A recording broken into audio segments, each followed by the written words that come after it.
हर त्योहार एक संदेश लाता है। हर कथा में भक्ति का प्रकाश छिपा है। भक्ति नंदिता पर जानिए हर पर्व का गूढ़ रहस्य और अपनाइए भक्ति का सही मार्ग।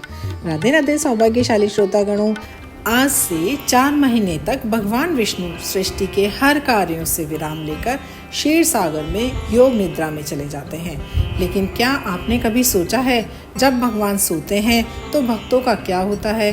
कौन हमारी रक्षा करता है? यही रहस्य छिपा है देवशयनी एकादशी की कथा में। तो सुनिए भक्ति नंदिता के साथ यह दिव्य कथा जो आपके जीवन को पुण्य, शांति और मोक्ष की ओर ले जा सकती है। तो इस कथा को पूरा जरूर सुनिए, क्योंकि वीडियो के अंत में हम आपको व्रत की विधि, महात्म्य और तिथि के बारे में भी बताएंगे। चलिए हम बढ़ते हैं अपनी पावन कथा की ओर।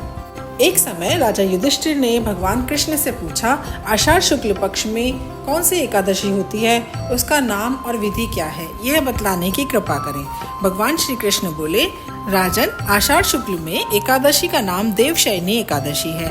मैं उसका वर्णन करता हूँ। यह महान पुण्यमयी, स्वर्ग एवं मोक्ष को प्रदान करने वाली और सब पापों का हरण करने वाली दिव्य तिथि है। देवशयनी के उत्तम व्रत से मनुष्य सभी पापों से मुक्ति प्राप्त कर लेता है, इसलिए यह तिथि सर्वोत्तम मानी जाती है। हे राजन सुनो, आषाढ़ शुक्ल पक्ष में शयनी एकादशी के दिन जिन्होंने कमल पुष्प से कमल लोचन भगवान विष्णु का पूजन तथा एकादशी का उत्तम व्रत किया है, उन्होंने तीनों लोकों और तीनों सनातन देवताओं का पूजन कर लिया। हरिशयनी एकादशी के दिन मेरा एक स्वरूप राजा बलि के यहाँ रहता है और दूसरा क्षीर सागर में शेषनाग की सैया पर तब तक शयन करता है जब तक आगामी कार्तिक की एकादशी नहीं आ जाती। एक अन्य पौराणिक कथा के अनुसार पुरी का जगन्नाथ मंदिर भगवान विष्णु के उस दिव्य स्वरूप जगन्नाथ जी को समर्पित है, जो हर वर्ष आषाढ़ शुक्ल एकादशी को अपने शयन कक्ष में प्रवेश करते हैं और फिर 4 महीने तक ब्रह्मांड में कोई नया शुभ कार्य नहीं होता। लेकिन क्यों? इसके पीछे है एक पौराणिक कथा जो धर्म, दान और दिव्यता का अद्भुत संगम है। एक समय की बात है, राजा बलि जो असुर होते हुए भी महादानी और धर्मनिष्ठ थे, उन्होंने अपनी शक्ति से तीनों लोकों पर अधिकार कर लिया। देवता भयभीत होकर पहुंचे भगवान विष्णु के द्वार पर। भगवान मुस्कुराए और लिया वामन अवतार, एक छोटा सा ब्राह्मण बालक। राजा बलि से मांगे 3 पग भूमि। बलि हंसकर बोले, स्वीकार है। लेकिन जैसे ही वामन ने अपना वास्तविक रूप धारण किया, एक पग में पूरी पृथ्वी, दूसरे में स्वर्गलोक नाप लिया और तीसरा पग रखने के लिए स्थान नहीं बचा। बलि ने अपना सिर झुका दिया, प्रभु अपना तीसरा पग मेरे सिर पर रख दीजिए। विष्णु जी दंग रह गए बलि की भक्ति और दानशीलता से। प्रभु ने कहा, हे बलि, तुम्हारी भक्ति से मैं बहुत प्रसन्न हूँ। आज से मैं वर्ष के 4 महीने तुम्हारे पाताल लोक में ही रहूंगा और संसार की कमान शिव जी को सौंप दूंगा। तब से लेकर आज तक हर साल आषाढ़ शुक्ल एकादशी को भगवान विष्णु योग निद्रा में चले जाते हैं और यह दिन कहलाता है देवशयनी एकादशी। पुरी जगन्नाथ मंदिर में इस दिन जगन्नाथ जी की शयन यात्रा होती है। उन्हें शयन कक्ष में ले जाया जाता है। मूर्तियों को विशेष श्रृंगार से सजाया जाता है। तो अगली बार जब आप आषाढ़ की देवशयनी एकादशी का नाम सुने तो याद रखिए, यह सिर्फ एक व्रत नहीं, ये वो दिन है जब भगवान विष्णु भक्त बलि के यहाँ पधारते हैं। अतः आषाढ़ शुक्ल एकादशी से लेकर कार्तिक शुक्ल एकादशी तक मनुष्य को भले भांति धर्म का आचरण करना चाहिए। जो मनुष्य इस व्रत का अनुष्ठान करता है वह परम गति को प्राप्त होता है।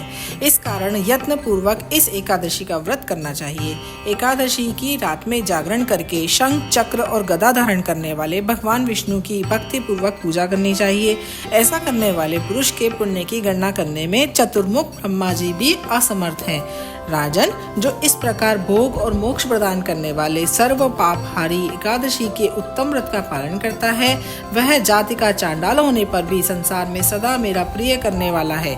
जो मनुष्य दीपदान, पलाश के पत्तों पर भोजन और व्रत करते हुए चौमासा व्यतीत करते हैं, वे मेरे प्रिय हैं। चौमासे में भगवान विष्णु सोए रहते हैं, इसलिए मनुष्य को भूमि पर शयन करना चाहिए। सावन में साग, भादों में दही, क्वार में दूध और कार्तिक में दाल का त्याग कर देना चाहिए। अथवा जो चौमासे में ब्रह्मचर्य का पालन करता है वह परम गति को प्राप्त होता है। राजन, एकादशी के व्रत से ही मनुष्य सब पापों से मुक्त हो जाता है, अतः सदा इसका व्रत करना चाहिए, कभी भूलना नहीं चाहिए। शयनी और बोधिनी के बीच में जो कृष्ण पक्ष की एकादशियां होती हैं, गृहस्थ के लिए वे ही व्रत रखने योग्य हैं। अन्य मासों की कृष्ण पक्षीय एकादशियां गृहस्थ के रखने योग्य नहीं होती और वहीं शुक्ल पक्ष की सभी एकादशियां व्रत करने योग्य होती हैं। देवशयनी एकादशी के दिन भगवान विष्णु सृष्टि के सभी कार्यों से विराम लेकर विश्राम करने जाते हैं तो अपना कार्यभार भोले बाबा को सौंप कर जाते हैं। तभी से 4 महीने तक भोले बाबा इस जगत की रक्षा करते हैं, उनका पालन करते हैं। भगवान विष्णु और माँ एकादशी की कृपा बहुत सरलता से इस व्रत से प्राप्त की जा सकती है।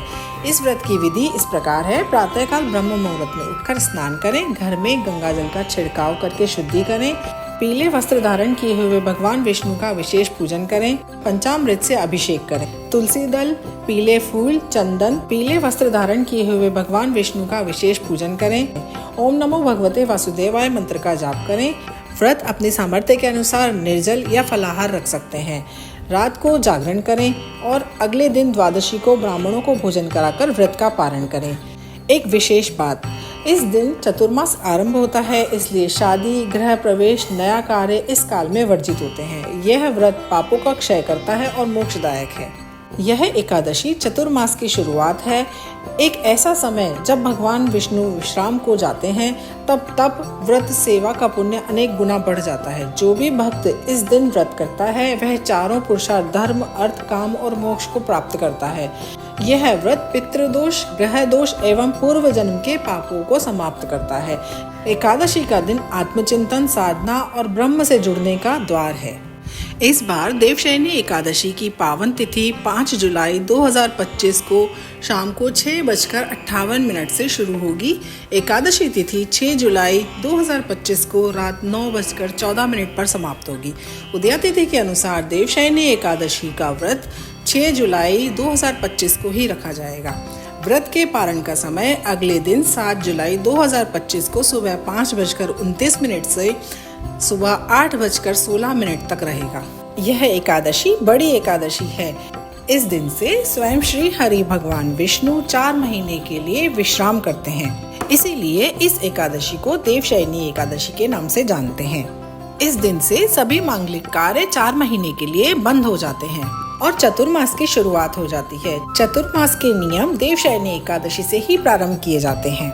इस दिन हम अपने घर के ठाकुर जी बाल गोपाल को सुंदर गद्दी तकिया पर विश्राम कराते हैं। तो श्रोतागणों, भक्ति नंदिता परिवार की ओर से आप सभी को देवशयनी एकादशी की हार्दिक शुभकामनाएं, बहुत बहुत बधाई।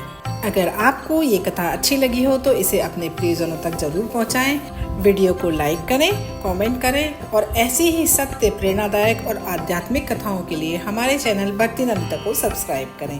आपका एक क्लिक हमें ऐसी ही भक्तिमय वीडियो बनाने की प्रेरणा देता है। मिलते हैं नेक्स्ट वीडियो में नेक्स्ट कथा के साथ। जय श्री हरि, धन्यवाद।